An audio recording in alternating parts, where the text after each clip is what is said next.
तुला काय विषय चालू आहे? अद्वैत हेच सुखरूप आहे. नाही का? कोणता विषय चालले आपला? होय का? आणि एक एक एक एक बरोबर त्याचं सुखरूप कोण आहे? अद्वैतच आहे. आता हे ते अद्वैत कसं सद्रूप आहे. पुढे पुन्हा कसं आहे ते हे सांगायचं. पीचं वर्णन चाललेलं आहे ना, त्याच्याकरता झोपेचा दृष्टांत देऊन हा सिद्धांत सांगतात. झोपेमध्ये काय अद्वैत आहे ना, आहे का काही जाणीव आहे का तिथे? जागृती, स्वप्न, सुषुप्ती. जागृतीमध्ये ईश्वरकृत द्वैत आहे. हे जे पदार्थ दिसतात ते कोणी निर्माण केलेले आहे? कोणत्या अवस्थेमध्ये? पुढे ते स्वप्नात गेले. कुठे गेले? स्वप्नामध्ये ईश्वरकृत पदार्थ नाही, मग जीवकृत पदार्थ आहे. मनाची राहटे एकले स्वप्ने जेवी. जे सर्व पदार्थ दिसतात ते कोणाचा आकार आहे? स्वप्नातली सृष्टी वेगळी. आणि या सर्वाचा लय कशात आहे? सुषुप्ती. सुषुप्तीमध्ये म्हणजे झोपेमध्ये ईश्वर कोणताही पदार्थ नाही, जीव कोणताही पदार्थ नाही. या सर्वाचा काय झालेला आहे? अज्ञानामध्ये लय झालेला आहे. अशी अवस्था असते. पण असं आहे ना, सद्रूप चिद्रूप आणि तरीसुद्धा आपल्याला त्याचं प्रकाशन कोण करते? नाही का? जागृतीमध्ये असलेल्या पदार्थाचं प्रकाशन कोण करते? चिद्रूप म्हणतात. सद्रूप पुढे आहे का? त्याचं प्रकाशन होत नसेल तर शक्य आहे का? बरं, प्रकाशन कोणाकडून होत असेल? जो ज्ञानरूप आहे. विजलेला दिवा कुठं पदार्थ दाखवतो का? मग दिवा पदार्थ दाखवतो का? ती ज्योत दाखवते. मग ती ज्योत दाखवते. त्याप्रमाणे आत्मा काय किम स्वरूप आहे? चिद्रूप आहे. आणि तो या पदार्थाचं काय करतो? जागृतीतल्याही पदार्थाचं प्रकाशन कोण करतो? आत्माच. स्वप्नातल्याही पदार्थाचं प्रकाशन कोण करतो? आणि सुषुप्तीमध्ये अभावाचं प्रकाशन कोण करतो? आणि समाधीमध्ये आत्मा. तो चिद्रूप आहे म्हणून तर काय आहे? आनंद स्वरूप. त्याच्याकरता त्याचं चिद्रूपत्व सिद्ध करून दाखवतं. ते पाहिजे. नेंद्रियाने न दृष्टांत तथापि अंगीकरोति ताम् इदमेव स्वप्रभत्वं यद्भानं साधनैर्विना. नेंद्रियाने न दृष्टांत. झोपेच्या बाबतीत सांगतात. झोपेमध्ये इंद्रिय आहे का? नाही. बरं, त्याला योग्य दृष्टांत आहे का? तरी तो झोपेचा काय करतो? स्वीकार करतो. अंगीकरोति ताम् म्हणजे तो झोपेचा काय करतो? स्वीकार करतो. इदमेव स्वप्रभत्वं यद्भानं साधनैर्विना. नाही का? आता तिथे काय त्याचं ज्या अर्थी आपल्याला ज्ञान होते तर कोणीतरी प्रकाशक काय झाला पाहिजे? विना प्रकाशाशिवाय ज्ञान होते. अज्ञान निवृत्ती ज्या अर्थी होते त्या अर्थी निवृत्ती करता ज्ञानाची काय असते आवश्यकता? यद्भानं साधना. झोपेमध्ये काही नाही तरी तुम्हाला त्याचं भान आहे. तुम्हाला काय आहे? कशावरून आहे? जर तुम्ही कल्पना करा, तुम्ही झोपेतून उठला, काय म्हणा मी आनंदाने काय झालं होतं आणि काही जाणत. मग काही जाणत नव्हतं आणि आनंदाने झोपलेलं होतं. याचं प्रकाशन कोणी केलं? कोणीतरी प्रकाशन करणारा असल्याशिवाय जडाचं प्रकाशन करू शकत. जडाला कुठं खालच्या दगडावर वरचा दगड पडला, मग खालचा दगड आरडतो का? म्हणला काय मूर्ख दगड.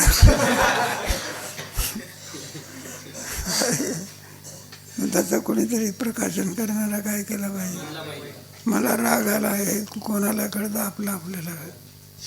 नंतर त्याची प्रतिक्रिया काय होते ते. पण आपल्याला भूक लागली आहे, बाईला कळतं का आपल्याला? आता एका माणसाच्याला अक्कल नसेल तो काय रात्री संडास मोकळा ठेवावा लागला. तो म्हणला जेवण जास्त झालं. मग का बरं जेवण जास्त केलं? नाही म्हणलं बाईने वाढलं जास्त. गुन्हा कोणाचा? आणि आरोप कोणावर? बाईवर. तिने जास्त वाढलं, तू कशाला खाल्लं? जाऊ द्या. ज्याच्यामुळे कळते, प्रकाशन करते कोणीतरी तत्व असलं आणि त्यालाच ब्रह्म म्हणणार. आणि ते जडस्वरूप आहे का चिद्रूप आहे, म्हणून तर आपल्याला काय होते कळते. 8व्या प्रकरणामध्ये नाही का असं आहे, सन्मयो किल वृत्ती नाम भाव भावाचे भावेता निर्विकार येणं असं कुटस्थ इथे होते. या सर्वाचं जो प्रकाशन करतो त्याला कुटस्थ सांगणार. आणि तो किम स्वरूप आहे, ज्ञान स्वरूप आहे. इदमेव यत् परतत्वम यत् भानव साधनैर्विरा.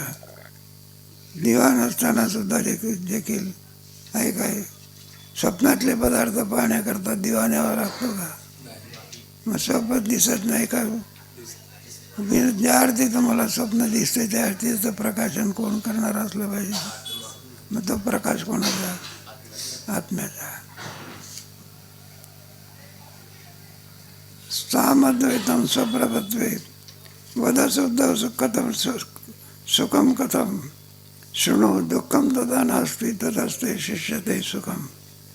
सामद्वैतम स्वप्रभत्वे वदशुद्ध सुखम कथम. बरोबर आहे म्हणायला लागले. सामद्वैत स्वप्रभत्वे. झोपेमध्ये काय आहे? अद्वैत आहे. पुन्हा ते अद्वैत किम स्वरूप आहे?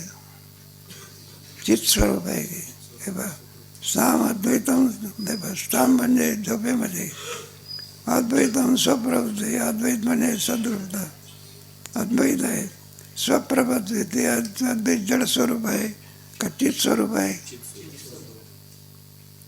असेल म्हणायला लागेल. वदसुप्त सुखम कथम. मग तुमचं अद्वैत जे आहे ते सद्रूप आहे. पुढे झोपेमध्ये काय झालं ते कळालं तुम्हाला? काय झालं की ते अद्वैत आहे. पुन्हा ते कसं आहे? चिद्रूप आहे. वद म्हणजे सांगा मला. सुप्त सुखम कथम म्हटलं ते सुखरूप कशावरून आहे? आम्हाला मान्य आहे अद्वैत आहे, पुन्हा ते कसं आहे? चिद्रूप आहे. पण ते सुखरूप आहे कशावर? त्याची सिद्धी करून दाखव. चिद्रूप आहे याची काय करून दाखवली? झोपेमध्ये काही नसताना ज्या अर्थी कळते त्या अर्थी ते किम स्वरूप आहे. पण त्याचं सुखरूप कशावरून आहे? कारण झोपेमध्ये झोपेतलं सुख विषयाचं सुख आहे. सुख आहे पण ते विषयाचं सुख आहे, पण कशाचं नाही. जागृतीमधलं आपण जे करतो सुख आहे, पण आंबा खाल्ला म्हणून काय आहे? आणि इथं तर काय नाही. सुख आहे. मग सुख आहे तरी मग वदते सुखम.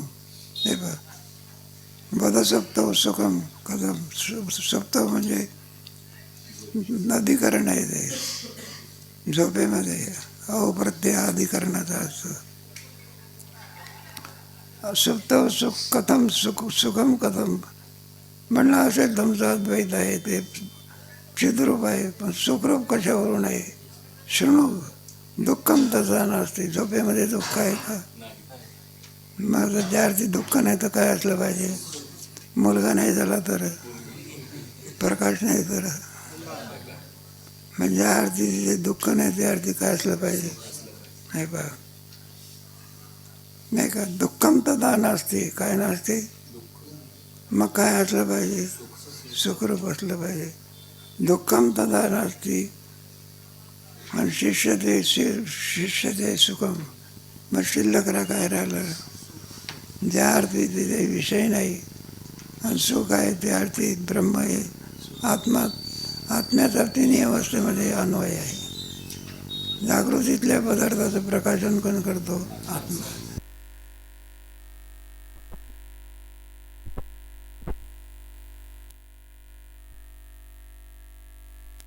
काय बोलायचं? आणि व्यतिरेक म्हणजे एक अवस्थेमध्ये जागृती, स्वप्नात जागृतीतले पदार्थ स्वप्नात नाही, स्वप्नातले पदार्थ याला व्यतिरेक म्हणतात. अन्वय आणि व्यतिरेक या दृष्टीने ज्ञान करून देतात. ज्या अर्थी ते दुःख नाही त्या अर्थी काय असलं पाहिजे?